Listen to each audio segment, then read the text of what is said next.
Thrillride here, and a lot of people are saying that 2016 was the worst year ever. But those people are limp-wristed beta male feminists. I'm outraged by all the faux outrage and have more uppers running through me than Carrie Fisher boarding a Delta flight. So let's recap 2016 like an absolute savage. In 2016, the Pokemon Go application took the country by storm. Now, for those of you who actually have a sex life, the Pokemon Go application is an online scavenger hunt where you search for, chase, and accumulate as many creatures as possible in a geographic area. So, it's just like Tinder. Yup! In July, the app actually surpassed Tinder in popularity, which meant for the first time, the phrase catch 'em all wasn't referring to sexually transmitted diseases. Herpes! Chlamydia! Gonorrhea! Pow! Pow! Pow! Pow! AIDS! So 2016 became the year when playing an app makes you active. Pokemon Go, fuck yourself! If Pokemon Go makes you active because you walk across the street jiggling like Jello, chasing some Pikachu or coughing, then you are a NARP, a non-athletic, regular person. These fat, disgusting nerds were even trying to catch Pokemon at a Holocaust museum. Are you kidding me, bro? The Pokemon coughing was actually located at Camp Auschwitz in Poland. This is obviously a step in the wrong direction because there hasn't been coughing at Auschwitz since they replaced the cyanide shower system. That's a Holocaust joke. Happy Hanukkah. Speaking of religion, in 2016, the Academy Award for Best Picture went to Spotlight based on the Catholic Church scandal. The Pope gave the picture 3 firm thumbs up, rocking a sick robe, a funny hat, looking stiffer than a priest at KB Toys. In 2016, Bill Cosby was blinded by a barrage of rape allegations. Turns out he was putting his penis where it doesn't belong. That's a pun about rape. 2016 comes to a close. Over 50 women have come forward accusing Cosby of drugging and sexually assaulting. It was revealed that Cosby's attorneys are actually seeking a plea deal on Christmas Eve, which was an interesting date for Cosby because much like Santa Claus, he comes while you are sleeping! That's a double entendre about rape. He knows when you've been roofied good, so you better be good for goodness sake! That's just really bad singing about rape. The USA Today named Harambe the Internet Person of the Year, culminating a 6-month mourning period for a gorilla that nearly ripped a human toddler in half. I'm part of the 1% that believes if a wild animal takes one of our own, they need to be brought to justice. Yes, they deserve to die, and I hope they burn in hell. 2016 didn't kill Harambe. It was the Russians. Harambe with trendy satire about celebrity culture and the pretentious and overblown way we mourn the loss of celebrities. Shut the fuck up! I killed Harambe, and I do it again.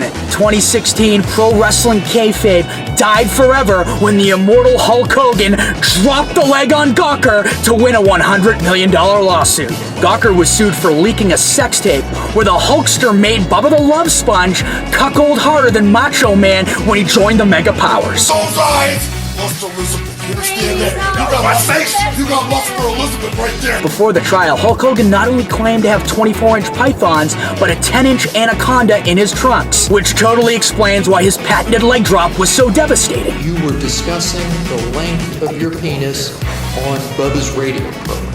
Any doubt? Well, it's not mine, because mine isn't that size. But we were discussing the length of Hulk Hogan's. No, seriously, I do not have a 10-inch penis. No, I do not. Seriously. Yeah, because Terry Bollea's penis is not 10 inches like you're trying to say. So Hulkster's persona has a 10-inch penis, but Terry Bollea is more modestly endowed. You're telling me that even Hulk Hogan's penis size is fake. Dude, this is worse than finding out about Santa. Is nothing sacred? The internet really has killed the wrestling business. That's why this company's in the damn shape it's in, because of bullshit like this.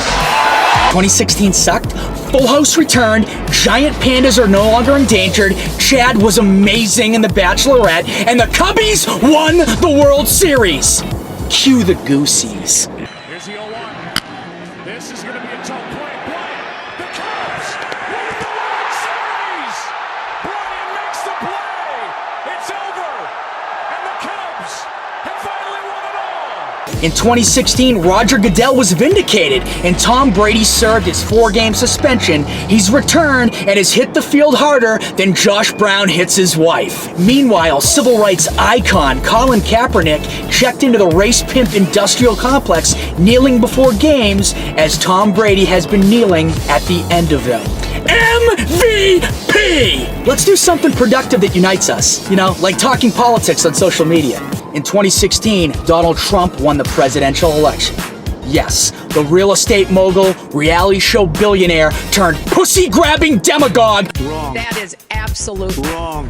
Won the White House with an atrocious comb-over, a 50-inch waist, and a tie long enough to cover up his wart-infested baby dick. I guarantee you there's no problem. I guarantee it. Despite Hillary Clinton winning the popular vote, Donald Trump took the Electoral College, and people were pissed. This is my America! This is my America! Sweet purple sweatsuit cat lady, why don't you go back to your America in your mother's basement next to your Che Guevara poster and paddle your pink canoe, dreaming about Fidel Castro's firing squads as you listen to Jeff Daniels' America Sucks newsroom rant on repeat, you brainwashed commie pinko fuck. Grab him by the pussy. I can do anything. They're conflating sex talk and sexual assault talk. No, they're fucking not. Hey, when you're a star, they let you do it. You can do anything. Pound your chest harder from on top of your high horse, you false alpha white knight. Either you're taking quotes out of context, or 2016 became a magical fairy tale land with genies and magic and unicorns, where money-grubbing floozbags didn't throw themselves at billionaires and celebrities. I'd like to close out the year by paying homage to all the celebrities that stopped breathing in 2016 as they plunged towards the abyss of the seventh circle of hell. 2016 saw the death of rock icon David Bowie.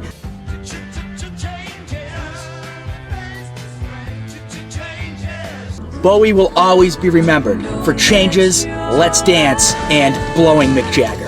This is ground control to Major Tone! Never met him, seemed like a jam-up guy. See ya, dink! Alan Thicke passed away after a wicked sick cameo on Fuller House. He was also the star of Growing Pains, which was not unlike the growing pain he felt in his left shoulder before his heart exploded harder than JFK's head all over Jackie's pink dress in Dallas. Didn't know him, seemed like a stand-up guy. See ya, dink! Carrie Fisher passed away at 60. She was worshipped by millions for pretending to be Princess Leia in a make-believe story about outer space. Prepubescent little nerd boys used to play with their mini lightsabers to her goofy hairdo, looking like a Catholic nun with a pair of Cinnabons covering her ears. But she was more than just a nerd boy's sex object. She was also a drug addict. See ya, dink! Speaking of drug addicts, the day it was announced Harriet Tubman was going to replace Andrew Jackson on a $20 bill, Prince in China dropped dead on the same day.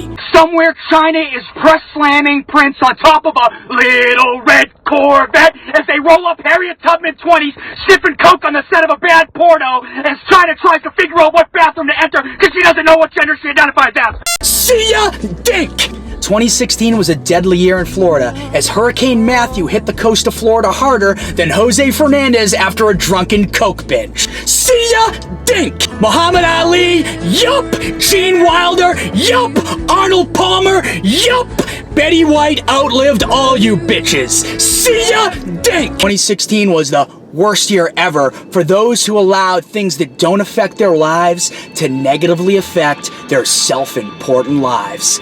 The fact that you can even call 2016 the worst year ever because some celebrity you never met died, because the political candidate you voted for didn't win, or because some gorilla didn't rip some toddler in half should tell you how good you had it in 2016. So enough with this idol-worshipping nonsense. Grab 2017 by the pussy and dominate every aspect of life. Oh, yeah! See ya, dink!